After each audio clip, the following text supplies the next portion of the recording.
Trusted gold buyers మీరు తాకట్టు పెట్టిన బంగారాన్ని విడిపించి ఈ రోజు ఉన్న మార్కెట్ ధరకు కొనబడను.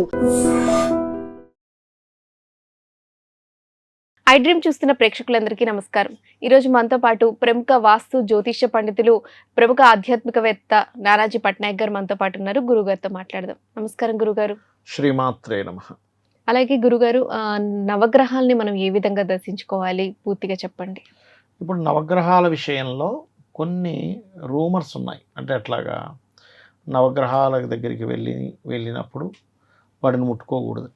అదేం కాదు. లేదా నవగ్రహాలు దర్శించుకున్నాక కాళ్ళు కడగాలి, ఇలాంటివన్నీ మీరు అన్నట్టు అపోహలు. ఇక్కడ ఒకటమ్మా, మీకు అక్కడ నూనె ఏదైనా ఉంది, అంటుకుంది, అది మళ్ళీ అదే తీసుకెళ్ళి మనం ఆలయంలోకి వెళ్తాం కదా. ఆలయం అంటే అనవసరంగా మన పాదాల వల్ల ఆ చెత్త తీసుకెళ్ళి అక్కడే వేస్తామేమో. నూనె ఇప్పుడు శనికి నూనె పోస్తారు, ఆ నూనె అంతా కింద గారింది, మనం అదే మట్టేసాం. నేను తీసుకెళ్ళి అక్కడ చెత్త చేయకూడదు కాబట్టి నేను కడుక్కోవాలి. అందువల్ల కడగడమే తప్ప, అంతేగాని ఇదేదో ఈ నవగ్రహాలు వచ్చేసి మనల్ని ఏదో పీడిస్తాయి అనుకుంటే అదేమైనా భూతాలా ప్రేతాలా పీడించడానికి? నవగ్రహాలు వాళ్ళు కూడా దేవతలే. దేవతను దూషించిన ఫలితం వస్తుంది మీరు కనుక అలా ఫీల్ అయితే. కాబట్టి నా పాదాలతో మళ్ళీ ఇక్కడంతా చెత్త చెదారం నా కాళ్ళకి అంటించుకున్నాను, ఇది తీసుకెళ్ళి మళ్ళీ గుళ్ళోకి తీసుకెళ్ళడం కరెక్ట్ కాదు కదా. కాబట్టి నేను శుభ్రంగా కాళ్ళు కడుక్కొని వెళ్తాననే భావనతో వెళ్ళాలి. కానీ అయితే గురుజీ, నవగ్రహాలని మీరు అన్నారు కొన్ని అపోహలు ఉంటాయి, రూమర్స్ ఉంటాయని. నవగ్రహాలని తాకవచ్చా గురుగారు? తాకకూడదని ఏం లేదమ్మా. కాకపోతే ఏంటంటే అందరూ తాకంతా పిచ్చి పిచ్చిగా చేస్తారు, ఎవడు ఎలా ఉంటారు అని కొన్ని ప్లేసెస్లో తాకొద్దని చెప్తారు. ఇక్కడ ఏంటంటే నీకు భావన ఏంటి మైండ్లో, అమ్మో శనిని ముట్టుకుంటే నాకు శని పట్టుకుంటుంది, అలా అయితే ఇంకేం అసలు అలా ఏం కాదు. కొంతమంది ఆంజనేయం పాదాలు పట్టుకుంటే శని వస్తుంది, ఏంటది పాదాల దగ్గర తొక్కి పెట్టాడు కూడా అక్కడ ముట్టుకుంటే శని వస్తుంది, అంత ఈజీగా వస్తుంది అనుకుంటున్నారు. ఒక కర్మ రావడం అంటే, శని అంటే కర్మ, అందులో గుడ్ ఉంటుంది బ్యాడ్ ఉంటుంది, అంత ఈజీగా వచ్చేసేటట్టయితే ఇంకేమి, అంతే కదా. బాగా అపరకు పేరుంటున్నాడు, ఆయన తీసుకెళ్ళి శనిని ముట్టుకోమనండి, అవుతాడేమైనా సడన్గా అప్పటికప్పుడు పోతాయి అన్నీ? తాకకూడదు అనే నియమం అయితే అలా అయితే ఇప్పుడు లక్ష్మీదేవి పాదాలు ఉంటాయి, పోయి ఇట్లా ముట్టుకోగానే వెంటనే వీడికి అప్పటికి పేరుడు అయిపోతాడా? వీడికి కర్మ ఉంటుంది ఒకటి, కర్మను బట్టి. కాకపోతే నువ్వు ఏ భావనతో తాకుతున్నావు, అమ్మ లక్ష్మీ అమ్మవారి నాకు మంచి జరుగుతుందనో, లేకపోతే అమ్మవారి పాదాలు నేను తాకాలనే భావనతో తాకడం వేరు. అందరికీ లక్ష్మి, ఈ విశ్వంలో ఉండే లక్ష్ములన్నిటికీ ఇవిడే కదా అనే భావనతో నువ్వు తాగినప్పుడు నీకు అనుగ్రహం వస్తుంది. అంతేగాని ముట్టుకోగానే మారిపోయేటట్టు ఏంటి, అదేమైనా మంత్రం? ఇలా ముట్టుకోగానే వీడు పేదవాడు అయిపోతాడు, వీళ్ళు గొప్పవాడు అయిపోతాడని తాకొద్దని అయితే నియమం లేదు. కాకపోతే మనం అనవసరంగా అంత చెత్త చెదారం చేస్తామనే ఉద్దేశంతో కొన్ని టెంపుల్స్లో కొన్ని ఆంక్షలు పెడతారు. అందులో ఇప్పుడు కొన్ని శివాలయాల్లో కొన్ని తాకొచ్చు, కొన్ని తాకడం ఉంటాయి, అవి వేరు మళ్ళీ. అట్లా ఇప్పుడు మనకి స్వయంభూ కొన్ని ఉంటుంటాయి. ఇప్పుడు శ్రీశైలం వెళ్ళాం, అక్కడ స్పర్శ దర్శనం అని ఉంటుంది. లేకపోతే కాశీ వెళ్ళాం, అలా స్పర్శ దర్శనాలు ఉంటాయి. అలాంటివి తాకొచ్చు, కొన్ని తాకకూడనివి కొన్ని ఉంటాయి. అట్లా అది తాకేవా తాకకూడని దాన్ని బట్టి వాళ్ళు తాకుతూ ఉంటారు. అట్లా అయితే గురూజీ, మనం దేవాలయ దర్శనం, కొందరు ఏంటంటే ఎప్పుడో వారికి కష్టాలు బాధలు వచ్చినప్పుడే దేవాలయం ఉందనేది గుర్తొస్తుంది, అప్పుడు వెళ్తూ ఉంటారు. కొందరు ఎప్పుడు దర్శించుకుంటూ ఉంటారు. అసలు ఆలయ దర్శనం అనేది మనం ఎప్పుడెప్పుడు చేసుకుంటూ ఉంటాం వల్ల మనలో పాజిటివ్ ఎనర్జీ కావచ్చు, మనకి శుభం కలుగుతుంది అని. మన ధర్మం ఆలయానికి వెళ్ళడం. ఆలయానికి ఎందుకు వెళ్తున్నాము అంటే కృతజ్ఞతాభావంతో, అక్కడ మన వంతు ఏదైనా సహాయం చేయగలమా. మీరు ఎంత రెగ్యులర్గా వెళ్తూ ఉంటే అంత పాజిటివ్ ఎనర్జీ మీకు వస్తుంది.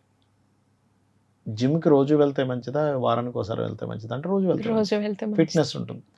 ఆధ్యాత్మికమైనటువంటి శక్తి ఏదైతే మీకు రావాలనుకుంటారో, రోజు పూజ చేయడం, రోజు ఆలయానికి వెళ్ళడం, రోజు ఏదైనా ఒక జపం చేసుకోవడం, మంత్రం తీసుకొని, ఇవన్నీ కూడా మీకు స్ట్రెంగ్త్ని పెరుగుతుంది. ఎందుకంటే ఆత్మశక్తి పెరుగుతుంది.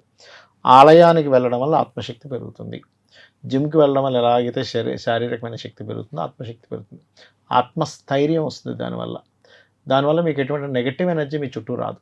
ఇప్పుడు చూడండి, ఇప్పుడు మనం అనుకుంటాం ఓన్లీ గ్రహస్థితి వల్ల, గ్రహస్థితి అనే కాదు, కొన్ని పిశాచ యోగాలు ఉంటాయి. ఆ పిశాచ యోగాలు మనిషికి కనెక్ట్ అయినప్పుడు ఏమవుతుందంటే మనిషి డౌన్ఫాల్ అవ్వడం స్టార్ట్ అవుతాడు. రోజు ఆలయానికి వెళ్ళండి, ఎక్కడ డౌన్ఫాల్ అవ్వడం మనిషి. కనీసం ఉన్న స్థితిలో అయినా అలా ఉంటాడు, నువ్వు కోటీశ్వరుడు అవ్వకపోయినా.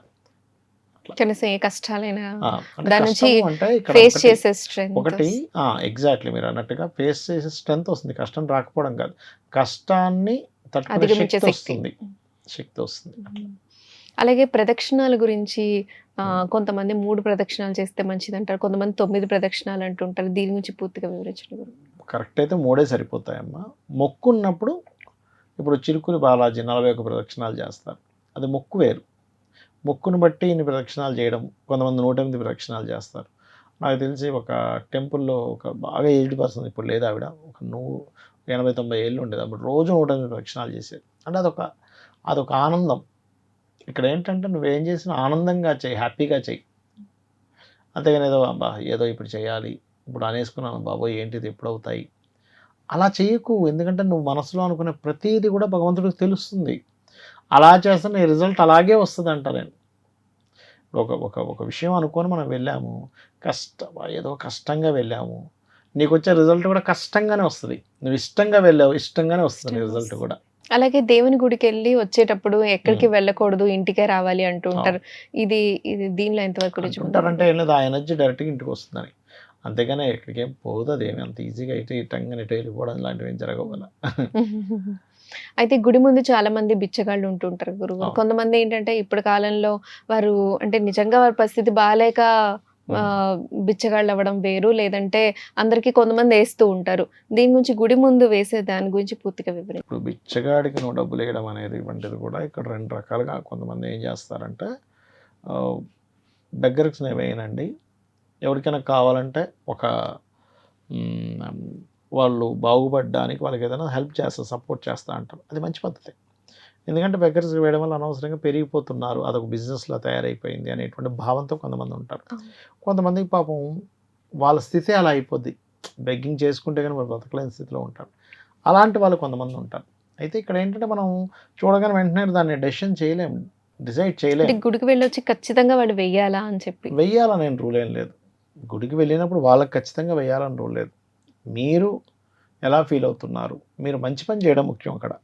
ఇప్పుడు నేను మొన్న ఏదో చూసా, ఏదో మాట్లాడుకుంటున్నప్పుడు బెగ్గర్స్ వేయకపోతే ఏమైనా శాపం తగులుతుందా అంటే, ఇక్కడ ఒకటే అలా కాదు. ఇక్కడ ఏంటంటే నువ్వు వేయాలనిపిస్తే లేకపోతే లేదు, దానివల్ల నీకు వచ్చేది కాదు అని వాళ్ళతో వద్దు లేదు మంచి చేయగలగాలి. అంటే నువ్వు బెగ్గరికి వేయడం కంటే కూడా ఇంకోటి నువ్వు హింస పెట్టకపోతే మంచిది దానికంటే. ఎలా అంటే ఇప్పుడు నువ్వు ఒకడిని ఏదో అన్యాయం చేసి నువ్వు డబ్బులు కొట్టేసావు, ఎగ్జాంపుల్, నువ్వు మళ్ళీ అందరం తీసుకుని బెగ్గరికి వేసావు, అదే నీకేం పుణ్యం ఏం రాదు. నువ్వు ఇక్కడ అన్యాయం చేసావుగా. అంటే వాళ్ళకి ఇవ్వకపోతే కొంతమంది ఏంటంటే లేదు నా దగ్గర లేవు అంటుంటారు. ఆ మాట కూడా అంటూ ఉండకూడదు, నిజంగానే లేకుండా పోతే అని అంటూ ఉంటారు. ఇవన్నీ చిల్లర లేనప్పుడు లేదని చెప్పొచ్చు, లేకపోతే నేను ఇవ్వనని చెప్పొచ్చు డైరెక్ట్గా. కాకపోతే మాటికి లేదు లేదు లేదు అనేటువంటి వర్డ్ వాడకూడదు. మన వాక్ కంటూ ఒక శక్తి ఉంటుంది కదా, లేదు లేదు అంటే అది లేకుండా పోతుంది అంటారు. అది నిజమే. అది కాకపోతే బాబు ఎల్లు బాబు అనొచ్చు మనం, నా దగ్గర లేదు నిజంగా లేదు చూసుకోండి అని ఉంచుకొని లేకపోవడం అలా చేయకూడదు అంతే. వాళ్ళు కూడా ఇప్పుడు స్కానర్స్ పెట్టుకుంటున్నారు. అయితే మీరు అన్నట్టు వేరే వాళ్ళని మోసం చేసి వీళ్ళకి ఇవ్వడం వల్ల వాళ్ళకి ఏం అంటే ఒకరిని మోసం చేసి ఒకరికి దానం చేయడం వల్ల అదే ఉండదు. అది అనవసరంగా మనం ఈ మోసం చేసిన ఫలితం ఒకటి వస్తుంది కదా, దీని ఫలితం రాకపోగా. అయితే గురుగారు ఆలయంలో చాలా మంది దానం చేయాలి అనుకుంటే ఏ దానం చేయడం శ్రేష్టమైంది? ఎప్పుడైనా కూడా అమ్మ అన్నిటికంటే అన్నదానం గొప్పది. అవతల వాడికి ఏది లేదో అది ఇవ్వడం గొప్పది. ఇప్పుడు ఒక రోడ్డు మీద ఒక వ్యక్తి నిద్రపోతున్నాడు, చలికాలం, దుప్పటి కూడా లేదు, దుప్పటి ఇవ్వడం మంచిది. అక్కడ ఏది అవసరం అది ఇవ్వాలి. దాహం వేస్తుంది, నీళ్ళు ఇవ్వాలి. ఇప్పుడు మీకు బాగా దాహం వేస్తుంది, బిర్యానీ పెడితే ఏం చేస్తారు, నాకు బిర్యానీ కదా ఫస్ట్ నాకు నీళ్ళు ఇవ్వండి అంటాం. మనిషికి ఏది అవసరమో అది నువ్వు దానం చేయి. విద్య అవసరమో విద్య దానం చేయి, నీళ్ళు అవసరం నీళ్ళు దానం చేయి, బట్టలు అవసరం బట్టలు దానం చేయి. అంటే ఆలయానికి సంబంధించి కొంతమంది దానం ఇస్తూ ఉంటారు, బండలు. అక్కడ ఏది అవసరం అది ఇవ్వాలి. అవసరమైంది. ఇప్పుడు భార్యాభర్తల్లో కూడా చూడండి, నాకు ఇవన్నీ కాదండి అతను మాట్లాడడం కావాలంటది కొంతమంది. ఏంటి నీకు నగలు కొనిస్తున్నాను, నీ పేరు మీద ల్యాండ్ కొన్నాను, నీ పేరు మీద కారు కొన్నాను, ఇవన్నీ నాకు వద్దు, నువ్వు అసలు స్పెండ్ చేయట్లేదు, నాకు అది అవసరం అంటది భార్య లేదా భర్త అంటాడు. అప్పుడు వాళ్ళకి అదే అవసరం. అర్థమైందా మీకు? వాళ్ళ అవతల వాళ్ళకి ఏం కావాలో అది నువ్వు ప్రొవైడ్ చేయగలిగితే దట్ ఈస్ ద గుడ్ అంట నేను. అది మాట సాయం కావచ్చు, ఎమోషనల్ సపోర్ట్ కావచ్చు, లేకపోతే ఇంకేదైనా కావచ్చు. అవసరమైన దాన్ని ఇవ్వడంలో వారికి పూర్తి ఫలితం, ఆనందం వస్తుంది అంటారు. ఆలయ దర్శనం గురించి పూర్తి వివరణ ఇచ్చారు. ధన్యవాదాలు గురుగారు. శ్రీమాత్రే నమః. And for more videos, please subscribe to iDream. Please subscribe to iDream. Please subscribe iDream. And please subscribe to iDream. For more videos, subscribe to iDream. please like, share and subscribe to the channel. Congratulations, iDream. Subscribe to iDream. Subscribe to iDream. So subscribe to iDream Media. iDream కి iDream team అందరికి huge congratulations. Please subscribe iDream Media. Please subscribe to iDream. Subscribe iDream. Please subscribe to iDream. iDream అంటే నా కళల channel subscribe చేసుకున్న నోరు తిరుగుతలేదు, మీరైతే గంట గుర్తు కొట్టండి. For more such videos, please subscribe to iDream. Subscribe to iDream. Please subscribe to iDream. Please subscribe iDream Media. Please do subscribe to iDream. Please subscribe to iDream Media. For best entertainment and information, please subscribe iDream. And don't forget to subscribe to iDream.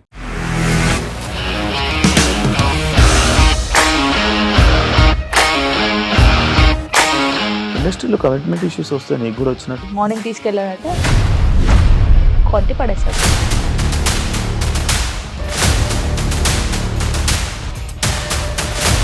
వాళ్ళు కూడా చూడలేదు ఈ cinema అని చెప్పడానికి కూడా చాలా ధైర్యం కావాలి. అది నిజం కదా, దాంట్లో ధైర్యం ఏంటి? ఇది నెక్స్ట్ డే ప్లేట్ మార్చేస్తే తప్పు కదా. As of now, we are comfortable this అని నేను అనుకుంటున్నాను. రష్మిక గారిది మీది ఒకే ఊరంట కదా. నీకు కోపం వచ్చిందంటే బాగా తిట్టేత్తరా? తిట్టేద్దామండి. నిజంగా గేమ్ ని ఎలా చేంజ్ చేయగలిగారు? ఏపీఎస్ఎఫ్సి వాళ్ళకి 6 నెలల్లో నేను 6 లక్షలు కట్టా. బిజినెస్ చేయాలనుకుంటే it is as difficult as riding a tiger.